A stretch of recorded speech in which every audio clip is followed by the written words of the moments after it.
आप सभी को मेरा प्रणाम। कथा कहानी चैनल में आपका हार्दिक स्वागत है। आज हम संतान सप्तमी व्रत कथा सुनेंगे। भाद्रपद मास के शुक्ल पक्ष की सप्तमी को यह व्रत किया जाता है। संतान सप्तमी व्रत कथा। एक दिन महाराज युधिष्ठिर ने भगवान से कहा, हे प्रभु, कोई ऐसा उत्तम व्रत बताइए जिसके प्रभाव से मनुष्यों के सांसारिक दुख क्लेश दूर होकर पुत्र एवं पौत्रवान हो। यह सुनकर भगवान बोले, हे राजन, तुमने बड़ा ही उत्तम प्रश्न किया है। मैं तुमको एक पौराणिक इतिहास सुनाता हूँ, ध्यानपूर्वक सुनो। एक समय श्री लोमश ऋषि व्रजराज की मथुरापुरी में वसुदेव देवकी के घर गए। ऋषि राज को आया हुआ देख करके दोनों अत्यंत प्रसन्न हुए तथा उनको उत्तम आसन पर बैठाकर उनकी अनेक प्रकार से वंदना तथा सत्कार किया। फिर मुनि के चरणों तक से अपने घर तथा शरीर को पवित्र किया। मुनि प्रसन्न होकर उनको कथा सुनाने लगे। कथा के कहते कहते लोमश ऋषि ने कहा कि हे देवकी, दुष्ट दुराचारी कंस ने तुम्हारे कई पुत्र मार डाले हैं, जिसके कारण तुम्हारा मन अत्यंत दुखी है। इसी प्रकार राजा नहुष की पत्नी चंद्रमुखी भी दुखी रहा करती थी, किंतु उसने संतान सप्तमी का व्रत विधि विधान सहित किया, जिसके प्रताप से उसको संतान का सुख प्राप्त हुआ। यह सुनकर देवकी ने हाथ जोड़कर मुनि से कहा, हे ऋषिराज, कृपा करके रानी चंद्रमुखी का संपूर्ण वृतांत तथा इस व्रत का विधान विस्तार सहित मुझे बताइए, जिससे मैं भी इस दुख से छुटकारा पाऊं। लोमश ऋषि ने कहा, हे देवकी, अयोध्या के राजा नहुष थे। उनकी पत्नी चंद्रमुखी अत्यंत सुंदरी थी। उसी नगर में विष्णुगुप्त नाम का एक ब्राह्मण रहता था। उसकी स्त्री का नाम भद्रमुखी था। वह भी अत्यंत रूपवान सुंदरी थी। रानी और ब्राह्मणी में अत्यंत प्रेम था। एक दिन दोनों सरयू नदी में स्नान करने के निमित्त गई। वहां उन्होंने देखा कि अन्य बहुत सी स्त्रियां सरयू नदी में स्नान करके निर्मल वस्त्र पहनकर एक मंडप में श्री शंकर एवं पार्वती की मूर्ति स्थापित करके उनकी पूजा कर रही थी। रानी और ब्राह्मणी ने यह देखकर उन स्त्रियों से पूछा, बहनों, यह तुम किस देवता का और किस कारण से यह पूजन व्रत आदि कर रही हो? यह सुन उन स्त्रियों ने कहा कि हम संतान सप्तमी का व्रत कर रही हैं और हमने शिव पार्वती का पूजन चंदन अक्षत आदि से षोडशोपचार विधि से किया है। यह सब इसी पुनीत व्रत का विधान है। यह सुनकर रानी और ब्राह्मणी ने भी इस व्रत के करने का मन ही मन संकल्प किया और घर वापस लौट आई। ब्राह्मणी भद्रमुखी तो इस व्रत को नियम पूर्वक करती रही, किंतु रानी राजमद के कारण इस व्रत को कभी करती कभी भूल जाती। कुछ समय बाद यह दोनों मर गई। दूसरे जन्म में रानी ने बंदरिया और ब्राह्मणी ने मुर्गी की योनि पाई। इधर ब्राह्मणी मुर्गी की योनि में भी कुछ नहीं भूली और भगवान शंकर तथा पार्वती जी का ध्यान करती रही। उधर रानी बंदरिया की योनि में सब कुछ भूल गई। थोड़े समय के बाद इन दोनों ने यह देह भी त्याग दी। अब इनका तीसरा जन्म मनुष्य योनि में हुआ। उस ब्राह्मणी ने तो एक ब्राह्मण के यहाँ कन्या के रूप में जन्म लिया तथा रानी ने एक राजा के यहाँ राजकन्या के रूप में जन्म लिया।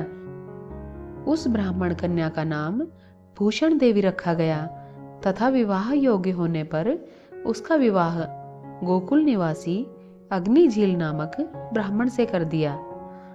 भूषण देवी इतनी सुंदर थी कि वह आभूषण रहित होते हुए भी अत्यंत सुंदर लगती थी कि कामदेव की पत्नी रति भी उसके सम्मुख लजाती थी। भूषण देवी के अत्यंत सुंदर सर्वगुण संपन्न चंद्रमा के समान धर्मवीर कर्मनिष्ठ सुशील स्वभाव वाले 8 पुत्र उत्पन्न हुए। यह शिव के व्रत का पुनीत फल था। दूसरी ओर शिव विमुख रानी के गर्भ से कोई भी पुत्र नहीं हुआ और निसंतान दुखी रहने लगी। रानी और ब्राह्मणी में जो प्रीति पहले जन्म में थी वह अब भी बनी रही। रानी जब वृद्धावस्था को प्राप्त होने लगी तब उसके एक गूंगा व बहरा तथा बुद्धिहीन अल्पायु वाला एक पुत्र हुआ और वह 9 वर्ष की आयु में इस क्षण भंगुर संसार को छोड़कर चला गया। अब तो रानी पुत्र शोक में अत्यंत दुखी हो व्याकुल रहने लगी। दैव योग से भूषण देवी ब्राह्मणी रानी के यहाँ अपने सब पुत्रों को लेकर पहुंची। रानी का हाल सुनकर उसे भी बहुत दुख हुआ, किंतु इसमें किसी का क्या वश। कर्म और प्रारब्ध के लिखे को स्वयं ब्रह्मा भी नहीं मेट सकते हैं। रानी कर्मपरायण नहीं थी, इसी कारण उसे यह दुख देखना पड़ा। इधर रानी उस ब्राह्मणी के इस वैभव और 8 पुत्रों को देखकर उससे मन ही मन ईर्ष्या करने लगी तथा उसके मन में पाप उत्पन्न हुआ। उस ब्राह्मणी ने रानी का संताप दूर करने के निमित्त अपने 8 पुत्र रानी के पास छोड़ दिए। रानी ने पाप के वशीभूत होकर उन ब्राह्मण पुत्रों की हत्या करने के विचार से लड्डू में विष मिलाकर उनको भोजन करा दिया, परंतु भगवान शंकर की कृपा से एक भी बालक की मृत्यु नहीं हुई। यह देखकर तो रानी अत्यंत ही आश्चर्यचकित हो गई और इस रहस्य का पता लगाने की मन में ठान ली। भगवान की पूजा सेवा से निवृत्त होकर जब भूषण देवी आई तो रानी ने उससे कहा कि मैंने तेरे पुत्रों को मारने के लिए इनको जहर मिलाकर लड्डू खिला दिए, किंतु इसमें से एक भी नहीं मरा। तूने ऐसा कौन सा दान पुण्य व्रत किया है जिसके कारण तेरे पुत्र भी नहीं मरे और तू नित्य नए सुख भोग रही है? तू बड़ी सौभाग्यवती है। इस सब का भेद तू मुझे निष्कपट होकर समझा। मैं तेरी बड़ी ऋणी रहूंगी। रानी के ऐसे दीन वचन सुनकर भूषण ब्राह्मणी कहने लगी, हे रानी सुनो, तुमको 3 जन्म का हाल कहती हूँ, सो ध्यान पूर्वक सुनना। पहले जन्म में तुम राजा नहुष की पत्नी थी और तुम्हारा नाम चंद्रमुखी था। मेरा नाम भद्रमुखी था और मैं ब्राह्मणी थी। हम तुम अयोध्या में रहते थे। मेरी तुम्हारी बड़ी प्रीति थी। एक दिन हम तुम दोनों सरयू नदी में स्नान करने गए और दूसरी स्त्रियों को संतान सप्तमी का उपवास शिवजी का पूजन अर्चन करते देखकर हमने तुमने भी उस व्रत को करने की प्रतिज्ञा की थी। तुम तो राजमद के कारण सब भूल गई और झूठ बोलने का तुमको दोष लगा, जिसे तुम आज भी भोग रही हो। मैंने इस व्रत का आचार विचार सहित नियम पूर्वक सदैव व्रत किया और आज भी करती हूँ। दूसरे जन्म में तुम्हें बंदरिया की योनि मिली तथा मुझे मुर्गी की योनि मिली। भगवान शंकर की कृपा से इस व्रत के प्रभाव तथा भगवान नाम को मैं इस जन्म में भी न भूली और निरंतर उस व्रत को नियमानुसार करती रही। तुम अपने इस संकल्प को इस जन्म में भी भूल गई। मैं तो समझती हूँ कि तुम्हारे ऊपर जो भारी संकट है उसका एकमात्र यही कारण है और कोई दूसरा इसका कारण नहीं हो सकता है।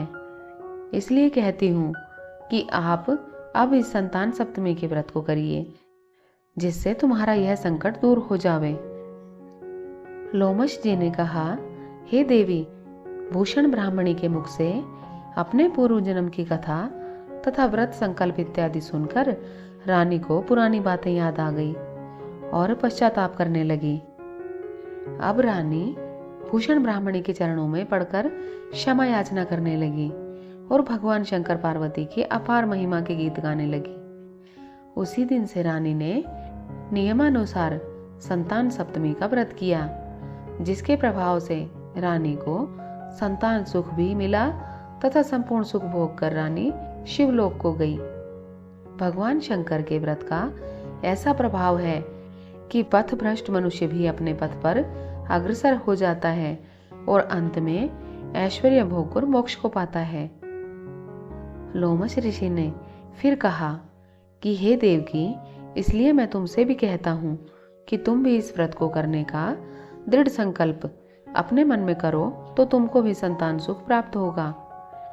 इतनी कथा सुनकर देवकी हाथ जोड़कर लोमश ऋषि से पूछने लगी, हे ऋषिराज, मैं इस पुनीत व्रत को अवश्य करूंगी, किंतु आप इस कल्याणकारी एवं संतान सुख देने वाले व्रत का विधान, नियम, विधि आदि विस्तार से समझाइए।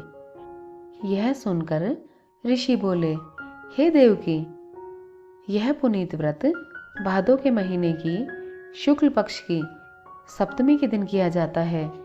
उस दिन ब्रह्म मुहूर्त में उठकर किसी नदी अथवा कुएं के पवित्र जल से स्नान करके निर्मल वस्त्र पहनने चाहिए। फिर शिव शंकर भगवान तथा जगदम्बा पार्वती जी की मूर्ति की स्थापना करें। इन प्रतिमाओं के सम्मुख सोने चांदी के तारों का अथवा रेशम का एक डोरा बनावें। उस डोरे में 7 गांठें लगानी चाहिए।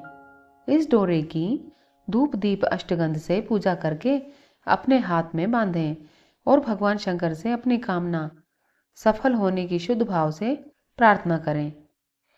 तदनंतर 7 पुआ बनाकर भगवान को भोग लगावें और 7 ही पुआ एवं यथाशक्ति सोने चांदी की एक अंगूठी बनाकर इन सबको एक तांबे के पात्र में रखकर और उनका षोडशोपचार विधि से पूजन करके किसी सदाचार, धर्मनिष्ठ, कर्मनिष्ठ सत्पात्र ब्राह्मण को दान में दे देवें। उसके पश्चात 7 पुआ स्वयं प्रसाद में ग्रहण करें। इस प्रकार इस व्रत का पारायण करना चाहिए। प्रति मास की शुक्ल पक्ष की सप्तमी के दिन इस व्रत को इस प्रकार नियम पूर्वक करने से समस्त पाप नष्ट होते हैं और भाग्यशाली संतान उत्पन्न होती है तथा अंत में शिवलोक की प्राप्ति होती है। हे देवकी, मैंने तुमको संतान सप्तमी का व्रत संपूर्ण विधान विस्तार सहित वर्णन कर दिया है।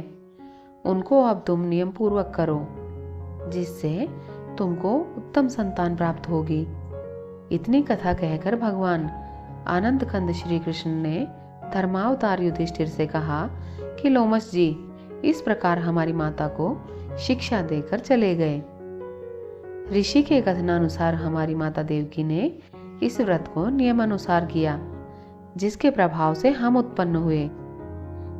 यह व्रत विशेष रूप से स्त्रियों को तो कल्याणकारी है ही, परंतु पुरुषों को भी समान रूप से कल्याणदायक है। संतान सुख देने वाला, पापों का नाश करने वाला यह उत्तम व्रत है, जिसे स्वयं भी करें तथा दूसरों से भी करावें। नियम पूर्वक जो इस व्रत को करता है और भगवान शंकर एवं पार्वती की सच्चे मन से आराधना करता है, वह निश्चय ही अमर यश प्राप्त करके अंत में शिवलोक को प्राप्त होता है। जो कोई भी यह कथा पढ़ता है, सुनता है अथवा सुनाता है, उसे भी गौरी शंकर भगवान की कृपा प्राप्त होती है। यह हमने संतान सप्तमी व्रत की कथा सुनी।